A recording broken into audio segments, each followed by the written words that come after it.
ಎಲ್ರಿಗೂ ನಮಸ್ಕಾರ.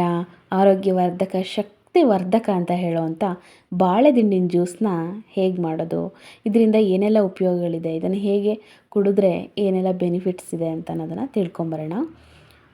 ತೆಂಗಿನ ಮರನ ಕಲ್ಪವೃಕ್ಷ ಅಂತ ಹೇಳ್ತಾರೆ. ತೆಂಗಿನ ಮರದಲ್ಲಿ ಯಾವುದೇ ರೀತಿಯ ಯಾವುದೇ ವಸ್ತು ಕೂಡ ವೇಸ್ಟ್ ಆಗೋದಿಲ್ಲ ಅಂತ ಹೇಳ್ತಾರೆ. ಇದಕ್ಕೆ ಹೋಲಿಸ್ಕೊಂಡ್ರೆ ಬಾಳೆ ಗಿಡನೂ ಅಷ್ಟೇ, ಇದರಲ್ಲಿ ಯಾವುದೇ ವಸ್ತು ಕೂಡ ವೇಸ್ಟ್ ಆಗೋದಿಲ್ಲ. ಸೊ ನಾವು ಈಗ ಬಾಳೆ ದಿಂಡಿನಿಂದ ಹೇಗೆ ಜ್ಯೂಸ್ ಮಾಡೋದು ಅಂತ ನೋಡೋಣ. ಹಾಗೆ ಬಾಳೆ ದಿಂಡಿನಿಂದ ಕಾಯಿವರೆಗೂ ಎಲ್ಲವೂ ಕೂಡ ಉಪಯೋಗಕ್ಕೆ ಬರುತ್ತೆ. ಬಾಳೆ ದಿಂಡು ಮತ್ತು ಬಾಳೆ ಹೂವನ್ನು ಕಿಡ್ನಿನಲ್ಲಿ ಸ್ಟೋನ್ ಇರೋವಂಥವ್ರು ಇದರ ರಸವನ್ನು ಕುಡಿಯೋದ್ರಿಂದ ಕಿಡ್ನಿ ಸ್ಟೋನು ಬೇಗ ರಿಲೀಫ್ ಆಗುತ್ತೆ, ಬೇಗ ಉದುರು ಹೋಗುತ್ತೆ. ಯಾವುದೇ ರೀತಿಯ ಇಂಗ್ಲೀಷ್ ಮೆಡಿಸನ್ ಇಲ್ಲದೇ ಸಾವಿರಾರು ಅಲ್ಲ ಲಕ್ಷಾಂತರ ಜನ ಕಿಡ್ನಿನಲ್ಲಿರುವಂಥ ಸ್ಟೋನನ್ನು ತಾನಾಗಿಯೇ, ಅಂದರೆ ಯೂರಿನ್ ಪಾಸ್ ಮಾಡೋದ್ರ ಮುಖಾಂತರ ಹೊರ ಹಾಕಿದ್ದಾರೆ ಅಂತ ತುಂಬ ಕಡೆ ನಾವು ಕೇಳಿರ್ತೀವಿ. ಮತ್ತು ನಾವೇ ಎಕ್ಸ್ಪೆರಿಮೆಂಟ್ ಕೂಡ ಮಾಡಬಹುದು. ಸುಮ್ಮನೆ ಏನಕ್ಕೆ ಅಷ್ಟೊಂದು ದುಡ್ಡೆಲ್ಲ ಕೊಟ್ಟು ಇಂಗ್ಲೀಷ್ ಮೆಡಿಸಿನ್ಗಳನ್ನ ತಗೊಂಡು ಅಥವಾ ಬೇರೆ ಆಪರೇಷನ್ ಮೂಲಕ ತೆಗೆಸ್ಕೊಳ್ಳೋದು ಅದೆಲ್ಲ ಏನೂ ಇಲ್ಲದೆ ಇಂತಹ ಆರೋಗ್ಯಕ್ಕೆ ತುಂಬ ಒಳ್ಳೆಯದಾಗಿರುವಂಥ, ಇಷ್ಟು ಕಡಿಮೆ ನಮ್ಮ ಕೈಗೆ ಎಟುಕುವಂಥ ಬಾಳೆ ದಿಂಡಿನ ಜ್ಯೂಸನ್ನ ಕುಡಿಯೋದ್ರಿಂದ ನಮ್ಮ ಆರೋಗ್ಯಕ್ಕೆ ಇಷ್ಟೆಲ್ಲ ಬೆನಿಫಿಟ್ ಇದೆ ಅಂತ ಗೊತ್ತಾದ ಮೇಲೆ ಯಾಕೆ ಕುಡಿಬಾರ್ದು ಅಲ್ವಾ? ಸೊ ಬನ್ನಿ, ಇವತ್ತಿನ ವಿಡಿಯೋದಲ್ಲಿ ಬಾಳೆ ದಿಂಡಿನ ಜ್ಯೂಸನ್ನು ಹೇಗೆ ಮಾಡೋದು ಅಂತ ನೋಡ್ಕೊಂಬರೋಣ. ಅದಕ್ಕೂ ಮುಂಚೆ ಇದರಿಂದ ಏನೆಲ್ಲ ಕಾಯಿಲೆಗಳನ್ನು ಇದು ಪ್ರಿವೆಂಟ್ ಮಾಡುತ್ತೆ ಅನ್ನೋದನ್ನು ಕೂಡ ತಿಳ್ಕೊಳ್ಳೋಣ. ನಮ್ಮ ಬಾಡಿನಲ್ಲಿ ಏನಾದರೂ ನೀರು ಕಡಿಮೆ ಆಗಿದೆ ಅಂದರೆ ಬಾಳೆ ದಿಂಡಿನ ಜ್ಯೂಸನ್ನ ಬೆಳಗ್ಗೆ ಎದ್ದ ತಕ್ಷಣ ಕುಡೀರಿ. ಬಾಳೆ ದಿಂಡಿನ ಇದನ್ನು ಚಿಕ್ಕದಾಗಿ ಕಟ್ ಮಾಡಿ ಇದರಲ್ಲಿ ಪಲ್ಯ ಕೂಡ ಮಾಡ್ಕೊಳ್ಳಿ, ಕೋಸಂಬರಿ ಮಾಡ್ಕೊಳ್ಳಿ, ತುಂಬ ಟೇಸ್ಟಿಯಾಗಿರುತ್ತೆ. ಎಲ್ಲವನ್ನು ಕೂಡ ಮಾಡಿ ತಿನ್ನೋದ್ರಿಂದ ನಮ್ಮ ಬಾಡಿ ಡಿಹೈಡ್ರೇಟ್ ಆಗಿರೋವಂಥದ್ದು ನಮ್ಮ ದೇಹಕ್ಕೆ ಎಷ್ಟು ನೀರು ಬೇಕೋ ಅಷ್ಟು ನೀರನ್ನು ಕೂಡ ಈ ಬಾಳೆ ಒದಗಿಸುತ್ತೆ.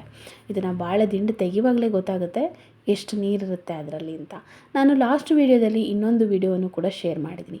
ಬಾಳೆ ದಿಂಡನ್ನು ಕೊರೆದು ಅದರಲ್ಲಿ ಬರುವಂಥ ನೀರಿನಿಂದ ಅದನ್ನು ಕೂಡ ಕುಡಿಯೋದ್ರಿಂದ ಕೂಡ ನಿಮಗೆ ಏನೆಲ್ಲ ಹೆಲ್ತ್ ಬೆನಿಫಿಟ್ಸ್ ಇದೆ ಅಂತ ಕೂಡ ತಿಳಿಸ್ಕೊಟ್ಟಿದ್ದೀನಿ.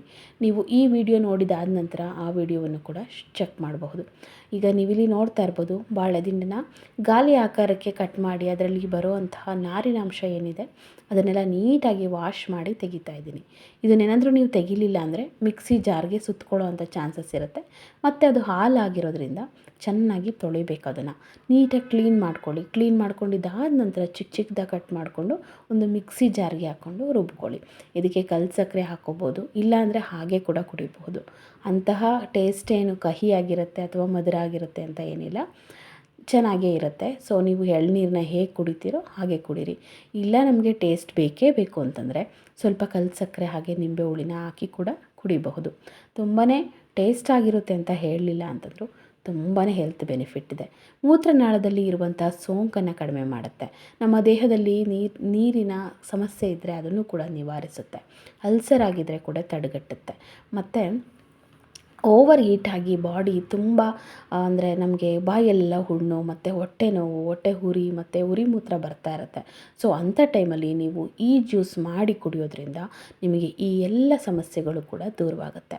ಸೊ ನೋಡಿದ್ರಲ್ಲ, ಎಷ್ಟೆಲ್ಲ ಹೆಲ್ತ್ ಬೆನಿಫಿಟ್ ಇರೋವಂಥ ಬಾಳೆ ದಿಂಡಿನ ಜ್ಯೂಸನ್ನು ಪ್ರತಿ ತಿಂಗಳಲ್ಲಿ 2-3 ಸಲ ಕುಡಿಯೋದ್ರಿಂದ ಅಂಥ ನಷ್ಟ ಏನೂ ಇಲ್ಲ ಅಲ್ವಾ?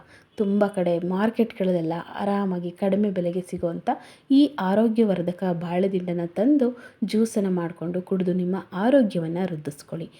ಮತ್ತು ಈ ವಿಡಿಯೋ ನಿಮಗೆ ಇಷ್ಟ ಆಗಿದೆ ಅಂದ್ಕೋತೀನಿ. ಆದಷ್ಟು ಈ ವಿಡಿಯೋವನ್ನು ಶೇರ್ ಮಾಡಿ, ನನ್ನ ಚಾನಲನ್ನು ಸಬ್ಸ್ಕ್ರೈಬ್ ಮಾಡಿ. Thank you.